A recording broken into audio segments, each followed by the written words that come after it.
Fish on, fish on. Does he feel like a good one? He's excitable, that's for sure. That's a nice fish, Liz. There's so many bays like this along the shore of Lake Ontario, because I'm going to go, actually I'll go off the back here and grab him if that's okay. Yeah.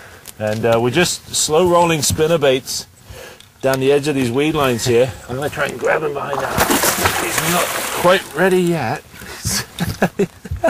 Liz, I'm soaked. Look at this. If you're not used to handling pike, I would strongly suggest using a net. That is a beautiful looking pike, yes, Les. sir. Look at that. He's probably good 10, 11 pounds, I would say.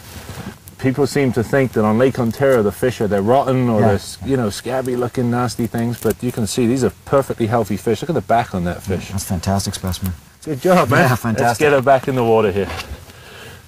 I still can't believe that I can come down to the city even for me, I'm coming down, say, a day of film editing or recording music, and then pop out here, throw a line in the water and catch a fish like that right in the heart of the city. It's fantastic. Beautiful. There she goes. Right off the same weed line. I'll tell you what. Look at the size of that. I never get over the fact that you can get pike like this down here. Oh. That is something special.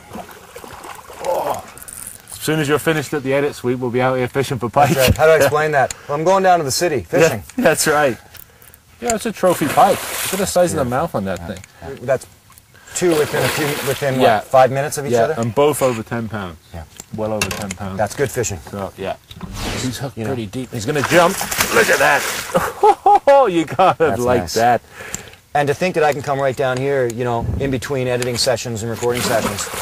Yeah. And drop a line in and pull in a beauty like this, that's fantastic. Now, is there a reason why you're not going to use a net with this guy? Well, I generally do, and as I said, I do strongly suggest using a net if you're not used to handling these fish. I'm used to handling them.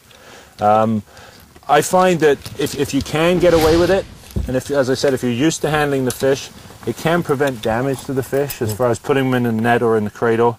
I'm just going to get this hook out of here. See here, Les? Okay. The hook's not actually penetrated, but it's actually in his gill raker. So what I'm going to do is go in from underneath like this. That's another reason I didn't want to get that net out. And just try and get this hook out.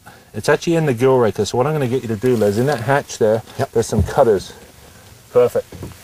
What I'm actually going to do here, because this hook is actually embedded into this fish's gill raker, is I'm simply going to go in here and snip this hook off. Okay, he's going to lose that hook. The fish will dissolve that. That spinnerbait comes right out and prevents me from damaging these gill rakers. Now that hook's it's pretty well wedged into the gill raker, as I said. If I tried to pull it out, I'd rip the gill rakers and likely kill the fish. And this way, we've saved a beautiful pike, so we can go back and swim another day. Look at that. Look at the size of the yap on that. Look at those teeth. Amazing. I want to get your head in there. Yeah. Let's get him back. When I come down, am I looking at being able to do this just about anywhere along the shoreline? You can see how close to shore we were when we got these fish. You could cast right off the bank here and catch fish like this quite easily. And if you're looking for pike, check for weed beds and keep moving around and just experiment with different lures. Fantastic. Good stuff, man. Excellent. You cut it in like a voiceover. Yeah, and what? Before I put my hand, I get burnt. Yeah, if it's not ants biting you. Yes, I'm getting my hands burned.